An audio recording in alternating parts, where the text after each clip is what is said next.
Lo que toca ahora es nuestro bloque económico.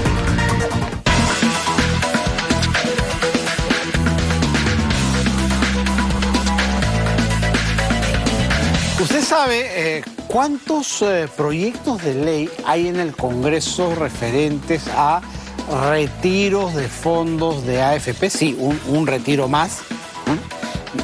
Hay 10. Hay 10 proyectos de ley que nos hablan de retirar 3 UITs, retirar 4 UITs, retirar 5 UITs, retirar el 50% del UIT, retirar el 70% de tu fondo. E incluso hay un proyecto de Iris López, del congresista Iris López, para que se pueda retirar el 100%. O sea, te quedes sin nada en el fondo de pensiones, sin jubilación, pero ahí en ese proyecto han hecho una salvedad, que sea solo para compra de una vivienda, para la cuota inicial o el pago de una vivienda para el dueño del fondo. Bueno, entonces nos preguntamos, ¿va a haber, no va a haber la posibilidad de un 7º retiro de la AFP? Eso se lo vamos a preguntar a Edmundo Lizarzaburu, profesor de STAN, que ya está con nosotros. Hola Edmundo, ¿qué tal? Muy buenas tardes. ¿Cómo estás? Buenas tardes, gracias por la invitación. Bueno, si nos vamos al extremo de Iris López, ya mejor matamos la idea de las AFP, ¿no? Y han habido, además en el pasado, otros que hablaban de retirar el 100% incluso para disponibilidad libre, ¿no? Con lo cual, pues, hipotecamos totalmente nuestro futuro. Bueno, en realidad, yo creo que esta noticia, en realidad, termina siendo casi una noticia de horror, ¿no? O sea, que haya 10 proyectos de ley y si uno analiza que tengas 2 proyectos de ley del mismo partido político, bueno, yo creo que ahí queda en evidencia pues que hay un tema de poca coordinación. Pero lo más interesante es que si uno analiza los proyectos de ley, el sustento cuantitativo que se da, realmente pues uno termina diciendo, estos son los proyectos de ley que nuestros padres de la paz están haciendo.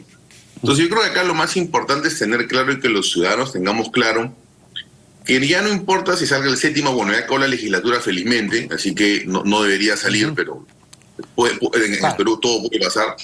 Pero yo creo porque que estos todavía están en comisión, ¿no? Eso hay que decirle a la gente. En la Comisión de Economía se están revisando, digamos. Ni siquiera han llegado al Pleno. Correcto, pero, o sea, a ver, hay que ser también sincero.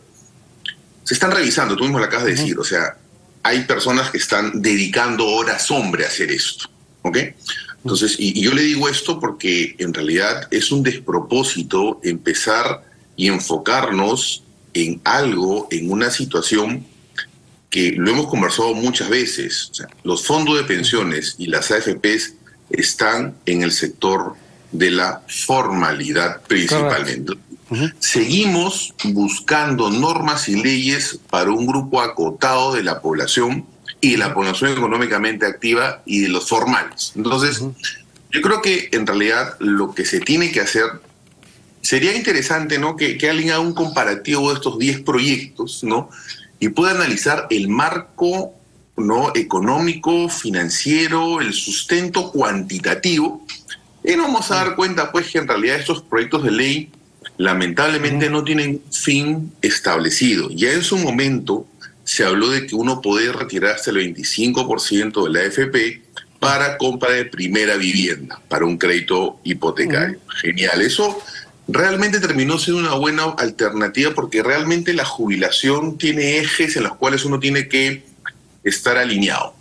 Uno es el tema de salud, vivienda, ¿no?, como componentes importantes, ¿no?, y cubrir los servicios básicos. Entonces, ya dejando el 5%, si es que uno saca la AFP y se va, por ejemplo, a una compañía de seguros con una renta vitalicia y se deja el 5%, ya se cubre el de salud. Genial, el tema de salud está cubierto, pero ojo, el tema de salud pública, ¿no? Entonces, las personas mayores muchas veces vemos las noticias. Entonces yo creo que este tipo de leyes o proyectos o iniciativas o de alguna manera buenas intenciones, yo creo que sería importante que pasen a un segundo plano y empecemos a enfocarnos en lo que es concreto. Lo que es concreto es que tenemos un fenómeno del Niño muy duro, tenemos a la zona altoandina que la está pasando demasiado mal, tenemos un tema de fortalecimiento educativo que no está funcionando como todos quisiéramos, y tenemos un tema de seguridad ciudadana y un programa de impulso económico que lamentablemente no está teniendo el efecto ni el impacto que todos esperan. Entonces, yo creo que al Ejecutivo hay que ayudarlo en 5 ejes. O sea, buscar 6, 7, 8, como se dice ingenierilmente, la segunda, tercera, cuarta, quinta derivada, la verdad, no nos va a ayudar. Yo creo que es importante, ¿no?, decirle a la población y que todos entendamos que los dineros de las AFP son para jubilarnos. 65, 70, 75, las edades pueden ir cambiando. Pero eso es lo que tenemos que tener claro. Los congresistas podrían sacar las leyes que ellos consideren pertinentes, ¿no es cierto?, porque eso es lo que ellos pueden hacer, pero está en nosotros, está en la población realmente hacerlo o no hacerlo.